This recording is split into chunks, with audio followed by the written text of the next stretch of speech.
This pubisode contains spoilers for last week's episode, discussions of British baking quirks, and one of our guests confesses to having superhero semen vision.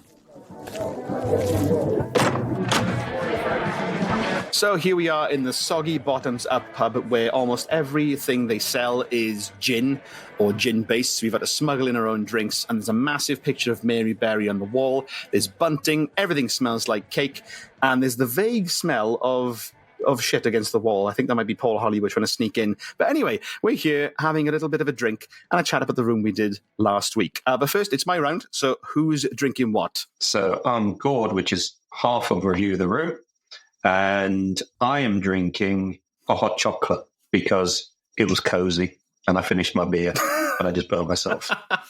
I'm Liz, the second half of Review the Room, and I am drinking a cold beer. And that is literally what it's called. It's called cold beer. Oh, that is beautiful. It's actually called cold beer. I love a beer that literally does what it says on the tin. That's beautiful. Yeah. I mean, is it nice? It is, yeah. It's quite light, refreshing. And I'm Jamie again. I'm drinking mead again.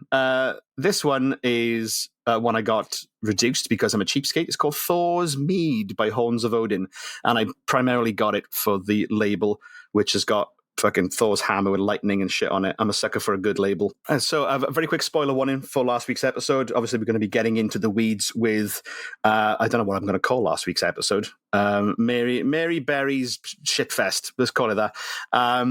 So if you haven't listened to that episode, you might want to go back and do that before we get into spoiler territory here.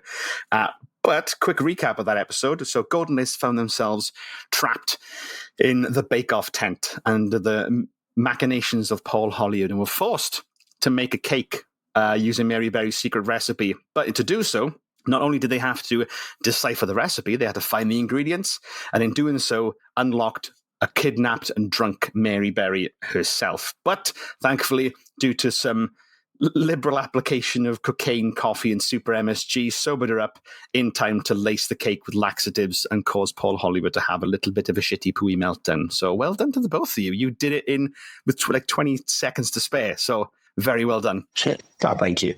Thank you. How did you find that? Was it any parts of it particularly vexing, or you seemed like you streamed through it pretty well? We had a quick discussion while we went to get our beverages and empty our bladders. And we tried to think of something critical where we could say, look, we've really thought about this. This was shit. Change this.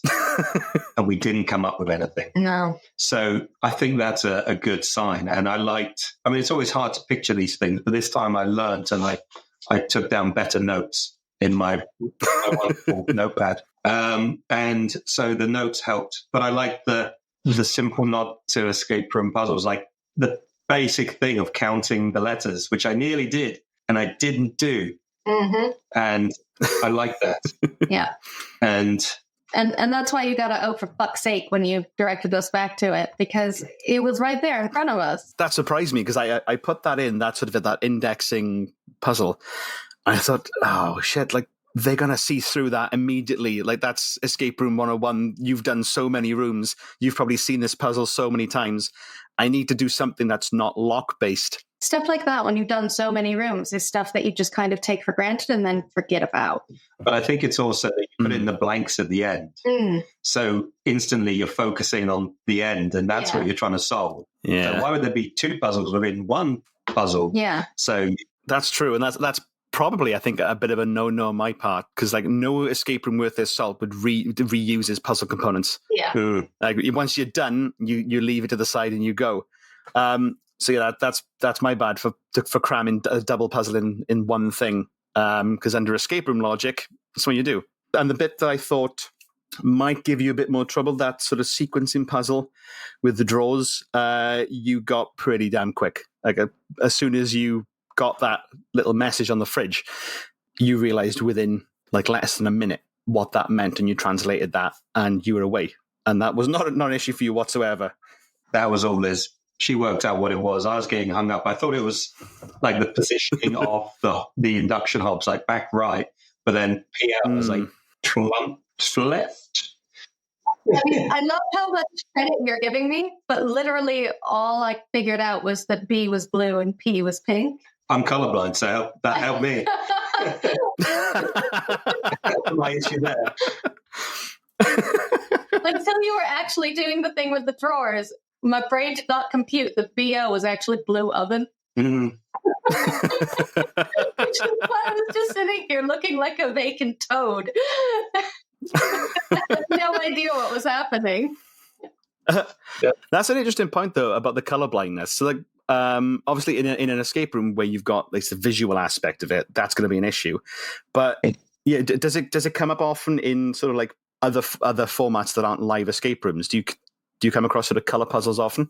I mean, we don't do as many players' home games as we used to. They used to have colorblind aspects, or things that affected one with color. We found my superpower when we recently went to Scotland, which might come on to later. But my superpower was I could see UV pens like UV ink without the UV light in one room. Oh, what? That's great. Yeah, I don't know why. I'm just a bit of a hero. But, yeah, I mean, a lot of the time we get around it. I think because we work as a team, it's always easy enough. And I like to think that I'm training my eyes to see the color. I'm like a freak of science where I'm doing the impossible. It's really when shades are kind of close together that you have trouble differentiating them. Like sometimes you can't tell blue, green, or purple apart. Yeah, made up colors like purple, teal. I don't like made up colors, I think that's just the world gaslighting me. You're shit. All the fucking wannabe colors. Yeah, they're all the same color. And sometimes green and yellow, you can't tell the difference between. Yeah, if they're very distinct shade, it's all right. But sometimes it's a little bit too close. And yeah, whenever the issue we have is when we're doing an escape room and you get separated and you both have colors. Oh yeah, and then it becomes fun. Yeah. Oh shit, yeah. We did actually have to ask to bypass a puzzle because it was like UV and colors, but the colors under UV were very, very similar. And you needed two people to do it. So we're like, this is not possible. I was like, I know what I'm doing, but I need you to just override it because we can't do it. Yeah. It's surprising that escape rooms still like rely on stuff like that, given that like, is it like 1 in 10 people are colorblind or have a version of colorblindness? It seems like that. And I think it seems like bloggers as well seem to be predominantly colorblind. We're not the only colorblind person. So it's a bit of an oddity. Yeah. Huh. The being able to see UV is probably a double-edged sword, because I imagine when you're traveling, going to hotel rooms is a bit of a nightmarish experience for you. Just seeing all the semen everywhere. And just, oh God, why are you in the bathroom huddled in the corner again? Fortunately, I don't think it works with natural UV paint. So. Oh, thank God. As far as you know, maybe you just go to fancy hotels. The kind that are clean. Maybe that's it. Yeah, I was a little concerned that you would not free Mary Berry, or would decide to not free Mary Berry, because you started to do it. You baked the cake without even bothering with that lock. And although I'd written for it so you could do that, with the time that you had left, I was like, oh shit, they're going to blitz this puzzle without freeing Mary Berry. So that's why when you put the cake into the oven, I gave that little tap on the inside of the cupboard just to remind you that was there. There was sort of one extra thing to solve, and hoped that you would, that sort of completist mentality would kick in. You go, we got to fucking pop that lock. Thankfully, it worked. It did. Perfect. Nice. So the alternative ending would have been that if you'd have just baked the cake as normal, or if you'd freed Mary Berry but chose to ignore her warnings, Paul Hollywood would have taken the cake, he would have crammed a fistful into his mouth, gone, that's bloody lovely, and then would have basically said, with this recipe, I can take over Bake Off. I don't need anybody anymore. I am Paul Hollywood. I am God. And then sends you on your way, and you'd still get the sniper. So the ultimate ending would stay the same. You just wouldn't get the satisfaction of getting Paul Hollywood to shit himself in the marquee, which is what we all want. It's hilarious. Yeah. It is. It doesn't matter what the context is. Happening to you, then it's a bad time. Yeah. So neither of you have seen Bake Off before? No. I don't understand it. I don't understand why you want to watch people cook food that you can't eat. I don't, I mean, that's a fair point. it makes no sense to me. Why do I want to watch people cook? I prefer to make a cake myself and just eat that rather than spending time watching. I don't get it. It's a uniquely British experience, which is weird given that they've got it in other countries as well. But like, it's a weird mix of wholesome TV and a lot of schadenfreude, because you see people fuck up, and you can just go, ha, you left this cake out, didn't put it in the fridge. But then also someone just starts breaking down because their meringue didn't set properly, and you're like, oh, my poor sweet baby, you're so precious. So it flicks between the two, and then Paul Hollywood turns up. You just want to poke him in his little beady fucking eyes. This is just catharsis, this episode for me. So that's what it was. I mean, my role in our house is basically to sabotage everything Liz does.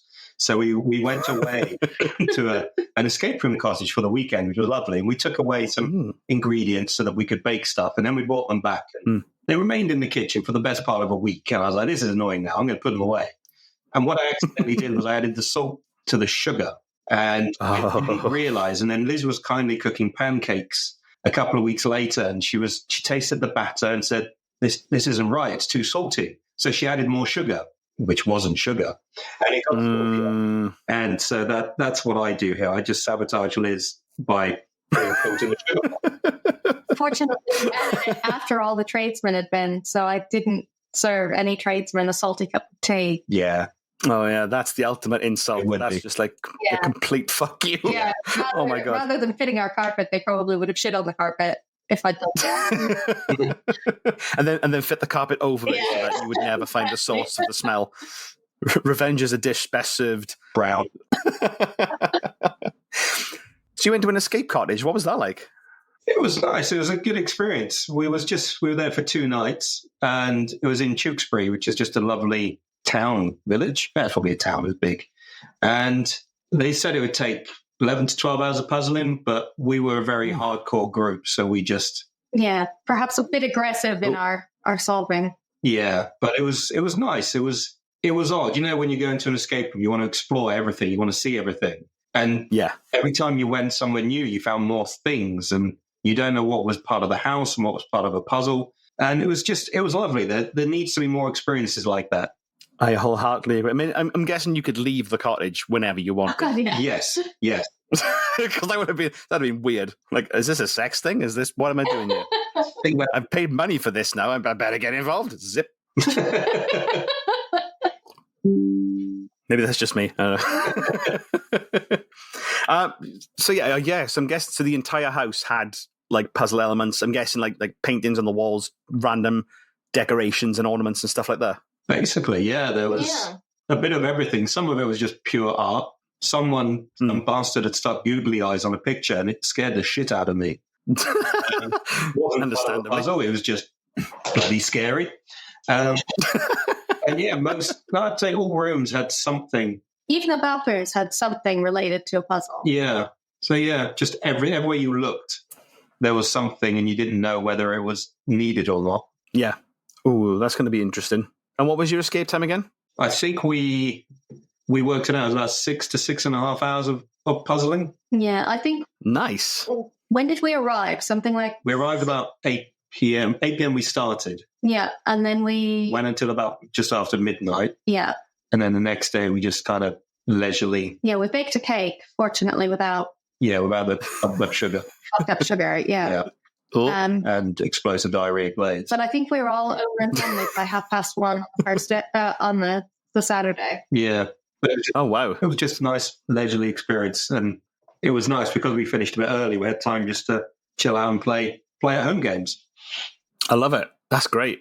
I mean, with that extra 24 hours, that you could start fucking with the puzzle elements for the next group. Try and solve that in 12 hours now.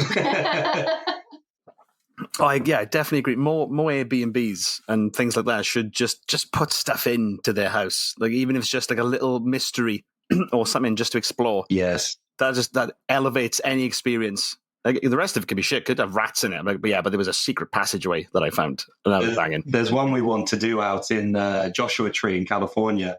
I think it's called Wild Heart Ranch or something like that. Ooh. And it just looks... We love Joshua Tree. We've been there before, and it's just so remote, and this looks amazing. And it's basically a escape room cottage as well. and it just looks glorious. Oh, I love it. I can imagine the Infinite Escape Room crew rocking up to an escape room cottage and just not solving shit because we get the beers open, we intend to solve a puzzle, and then it's just nothing happens, and we're arguing. Actually, that could be kind of fun. We'll just record the whole thing. It'd be brilliant. I'd listen. The fans would love it. So you said you went to Edinburgh recently. What was that like for escape rooms? It was all right. Yeah, no, we okay. we did Edinburgh and Glasgow because it was easy to get between the two, and played some games which were, I guess, we class as traditional escape room experiences, and then we played a couple which were different. Different. Oh, Yeah, it was more like actually being a detective and using the things that you found to jump to conclusions. was that case closed? It was, Indeed. yeah. Nice. I've heard good things about it. Yeah, it was enjoyable. I don't think Gordon enjoyed it as much because it's heavily focused on the narrative. And What was the highlight of the trip? We had a lawn sausage baguette at Greg's, so it was like we were doing a local thing. It was like a sliced sausage in a baguette. That's fair. What was the escape room highlight for you? I think for me, I think my highlight was probably Secret Lab at Locked in Edinburgh. It was just a big puzzling experience, just lots of puzzles non-stop. We're in there for pretty much the hour, and other than one puzzle that can fuck off, it was just an enjoyable time. Apart from that one, which can die in a fire. Enjoyable. I don't know, you're probably like Case Closed? yeah, case closed. The first one. Highlight, yeah. The Murder of Matt Sinclair. That is the one, yeah. Ooh, nice. Well, I'll pop links in the show notes to both those rooms. They sound really cool. Do you see it increasing the number of rooms that aren't sort of traditional escape rooms and that sort of alternate experience like Case Closed? Are you seeing more of that, or is it sort of that's an anomaly? I feel like Case Closed they're probably an outlier in the fact that they've gone very much one direction.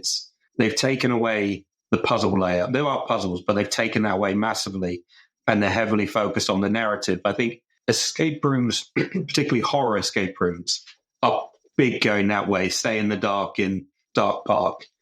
There's not many puzzles at all, but it's all about the atmosphere, the story, you're being chased, and there's lots going on. So I think horror rooms have gone more that way, but non-horror, I don't know. I mean, even some non-horror ones are kind of going to give the audience something different.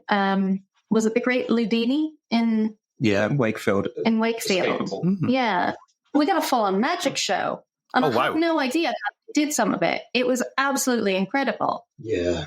So it was an escape room, and it was a traditional escape room, but it was different. Very different. That's cool. Oh man, I need to get out more. I need to see some of this stuff myself. How many escape rooms have you both done? No, it must be in the hundreds, yeah? Yeah, we just over 500.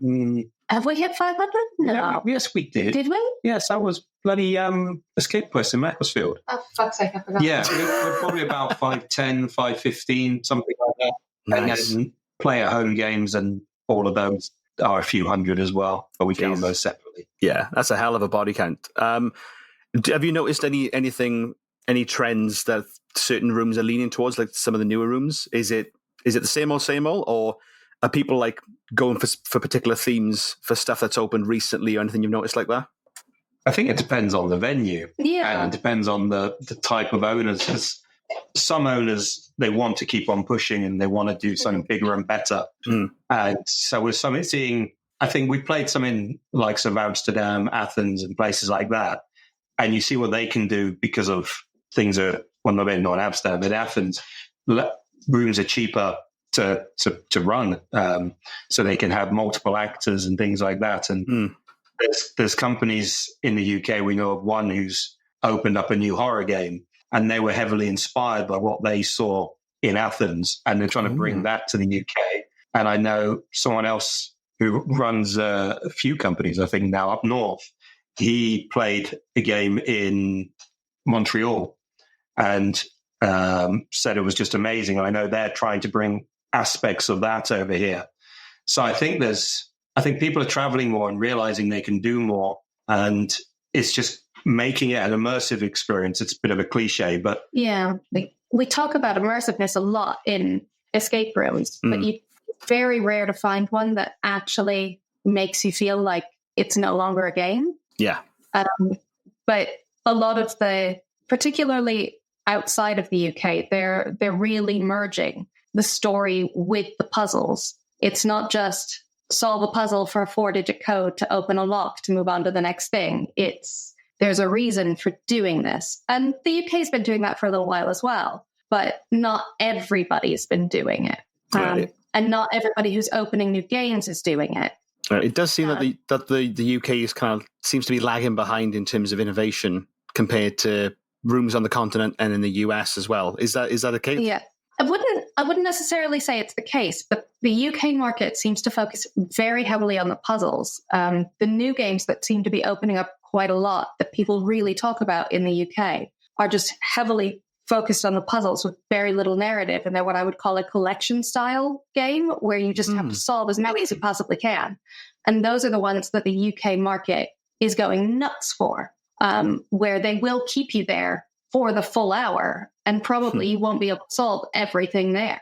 That seems to be where the UK is really jumping ahead of at least the few other countries that we've played. More bang for your buck. So we feel like we got good value from it. Like it's 40 quid for the hour. Fuck it, I'm having the full hour. Yeah. Even if I solve it 20 minutes in, I'm sitting there and enjoying the atmosphere for 40 minutes. Is there a city that you've been to, or a town or an area where, like, if you had 24 hours to spend in a city purely to play escape rooms, like, what would be your go-to place based on places you've been to already? Athens. Yeah, I think on places we've been to, it would be Athens. Good shout. Yeah. What's the Cheap food. what's the top room in Athens that you've played? It depends on whether you go by other people's thoughts or your own. Chapels and Catacombs, it was considered the best in the world, and I think it's now down to 2 or 3, and that is definitely highly up there. But I actually preferred Log Hill's other game, Sanatorium. Yeah. I don't really like horror games. They don't do anything for me. I don't get scared or anything, but that game's the closest I've come to shitting myself. Was it still a good experience? It was an amazing experience. I noped out a window. Yeah, I have memories from that game that will last a lifetime of the things I saw my teammates do. And I think that game would probably be the one that stands out. Just, we did it on midnight mode, which is all the puzzles and all the scares. And there was, I don't know, at least 50 actors, it felt like. I think it was only 2 or 3, but oh wow, it was just absolutely bonkers. And health and safety in the UK, not a chance. No, every close. I love it. I mean, that's what you want from an experience like that. Is like a lot of escape rooms that I've played, like the most recent ones I've done, you don't get many moments or many sort of memories. It's just I did that puzzle. It's the ones that have those sort of singular, almost cinematic things that you talk about with people for months, years to come. You know, you'll never do that again, but like that sticks with you. Is like, you know, it used to be. It's the secret bookcase opening, but now, you know, people's expectations have gotten somewhat higher. So it's stuff like that, and I do wish the UK had more things like that involved. But the cinematic aspect of it, you hit it on the head there. I think it's starting to come to the UK, but it's slow to come because it's not cheap. It's really easy to just slap together an office and put some padlocks on the drawers of the desk, but actually getting some real cinematic show-stopping moments. I think that is where the industry is going, but I think it'll take a while for the UK to catch up, although I'm hopeful. Yeah. I was going to say, where do you both stand on that that scale of a room that's really has that cinematic feel to it, and they've put a lot into that story, but puzzle-wise it's quite light, versus the more UK-centric one where it's tons and tons of puzzles, but they haven't really given much thought to the narrative? Like, do you lean one side or the other? I think it depends on the type of game it is, because Stay in the Dark, I could talk about that one for days. It was very light on the puzzles, but the atmosphere, the fact that it was in this huge warehouse type of building, I didn't care about the lack of puzzles. It was an amazing experience to be part of. But then we have done some which have been very, very pretty and then have less puzzles. It's all about the balance. I go very much for story or making me feel like there is no outside world. I want to feel like the main character in the adventure that I'm been totally immersed in, for lack of a better word. And I have had it in the UK. I normally gripe about prison escapes, but there was one in Manchester before we'd even played like 100 games, or maybe just after 100. And it was actually quite immersive. It felt like this is a logical thing to do. This is how I would break out of a prison. Oh, I have to do this. Oh, what can I do? What can I stuff in this weird little hole? And ask questions. Matron. From that escape room. But I would like a game that has a strong story that makes me feel like I am following the story through and solving the mystery, or going on an adventure to steal the idol from the temple and be Indiana Jones. I want to do that. I am not actually a big fan of the solve as many things as you can. I just get overwhelmed and shut down until my teammates have solved half of it, and then I can kind of join in. Sure. Yeah, I like the main character moment feel, the protagonist. I remember it might have been during like Eric 2019 when Dave Spira gave it. Oh, hammer time! Hammer time! Cool. It works. Hey, it might have been 2019. I think during Eric where Dave Spira gave a talk, and he mentioned about how the stakes in an escape room are always set so high. You're always the person defusing a bomb that would wipe out the city. You're always the last person in a zombie apocalypse. Whereas the sort of suspension of disbelief, you're never going to actually be in that role. Maybe that's why the prison theme is so common in the UK, because that's a realistic prospect that you could end up in jail. and you're going to end up like, that's this immersion is on point, because I can totally see myself getting there. You could be onto something. That might be why I actually really like horror games, because they often are, well, you've been kidnapped by a psycho killer, now you need to get out. So you're not the best police superintendent, detective, whatever they call them now here, or you're not a wizard going through your exams or anything like that. You are just a person. Yeah, the one that always gets me is if you do a Sherlock themed room and they start the opening brief with "You are Sherlock Holmes." I'm like, if I was Sherlock Holmes, I would be stupid enough to get stuck in my own fucking study. Like, it wouldn't happen. I just waltz out through the door, snort some cocaine, and then on my way. Just like Arthur Conan Doyle intended. Slightly bringing it back to the Bake Off theme for just a second. If you were on Bake Off and had to make a cake to impress Mary Berry and Paul Hollywood, what would be your signature dish? Dr. Pepper chocolate cake. Oh, you stole mine, you dickhead. Yes, I did. What? I can't make it. Liz made it, but it's bloody. Tell me more. This sounds amazing. Tell me more. I'll keep quiet on this bit. I don't know. The carbonation in the Dr. Pepper makes the batter really light and fluffy, so the cake is ginormous. It's about a foot tall when you do 2 layers. It's an exaggeration. It's not. It's not. You've never been. It is normally about this tall.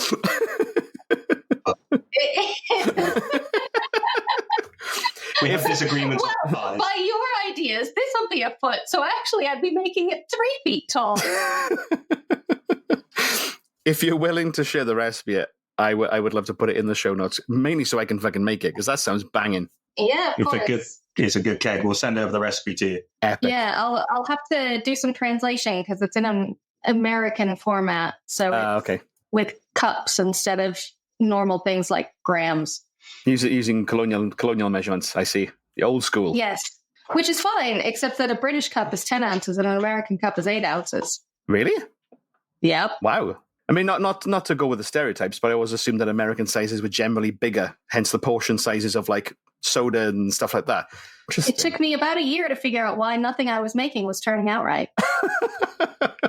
Oh no! But yes, I think if any of our listeners see the recipe and decide to make themselves a Dr. Pepper chocolate cake, which combines two of my favorite things, Dr. Pepper and cake, please let us know. Send photos and tell us how it is. That sounds amazing.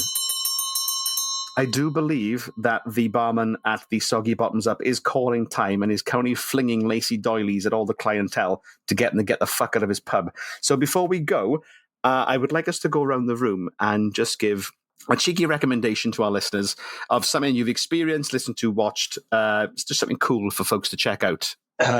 You used the word recommendation, which I don't say I'm using that, but you did say experience. Mm-hmm. So we watched a movie the other day. It was beautifully shot. It was beautiful score, and only had 4 characters. They didn't speak any human words, and it was called Sasquatch Sunset. Oh. And if you want to watch something that's absolutely batshit crazy, I do. Then I'm not saying it's good, and I'm not saying it's bad, but it's an experience. I can categorically say that it was a thing that happened to me. It did, and I shan't forget it anytime soon. Forget or regret. One of the two. It's a fine line. So that's my recommendation for an experience. I love it. Sasquatch Sunset. I can't think of anything recent that I would want to recommend to anybody. So I will just recommend what I always recommend, which is get a Squatty Potty. Oh, It has changed my life. I wholeheartedly agree with the Squatty Potty. I am one of the Squatty Potty crew. Yes, best thing ever. We have 2 of them. We have the regular one, and we have the travel Squatty Potty as well, just because when you travel... They come in travel size. They do, and they fold up. So you can put them in your luggage. This is going to be great.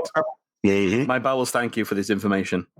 You're welcome. Were you suckered in by the initial advert when they first launched it with a unicorn shitting? 100%. Yeah. That's exactly what. Yeah, I was like, I need to buy 3 of those. I only have 2 toilets, but I'll buy 3 of the fuckers. This is going to change my life. Yes. See, normally, if someone else had recommended like something that wasn't like media related, I would have gone, but nope, the Squatty Potty is a solid one. I'm definitely linking to that in the show notes. Absolutely. Everyone needs to have a comfortable shit, except for Paul Hollywood. Yes. Brings it back, makes it on topic. It brings it back around. I'm going to recommend a video game that I've been playing recently called Powerwash Simulator, which does exactly what it says. Oh, it's so good.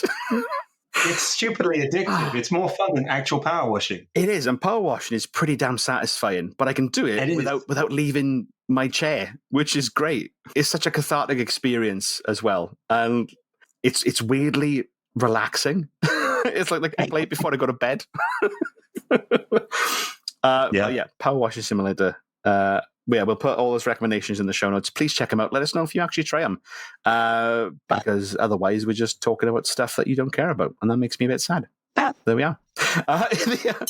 So the barman in the Soggy Bottoms Up is looking at us with the "please get the fuck out of my bar immediately" vibes. He's flicking like vanilla extract into the patron's eyes as if it's like incense at a Catholic mass, but it burns. It burns quite bad. So we're going to leave. We'll walk out into the street. So we'll see you next time on the Infinite Escape Room, where we're escaping from a bunch of BBC/Channel 4 snipers that are intent on murdering us because we dared to leave the bake-off tent and Mary Berry didn't say the stand-down safe word. I'm sure that's going to, resolve itself in a coherent episode. We love you lots, and we'll see you next time on the Infinite Escape Room. Bye-bye. Bye. Lovely. And as the bar closes, we shall go to maybe a karaoke bar, have a couple of sakes, and just sing the night away. What's your karaoke tune of choice? I don't do karaoke. Everyone's got one. Don't lie. The world's not ready for that. I hate karaoke. If anything, for me, it would be Don't Stop Believing by Journey. There we go. See? That would probably be for me. I'd probably end up with Hit Me Baby One More Time. Oh, no, it could be... Perfect. I thought of another one. It could be Jane's Laid. That was one I used to sing in the bar at P&B when I was... There we go. Yeah. There are 2 kinds of people in this world. People who have a karaoke song and people who lie. That's all there is.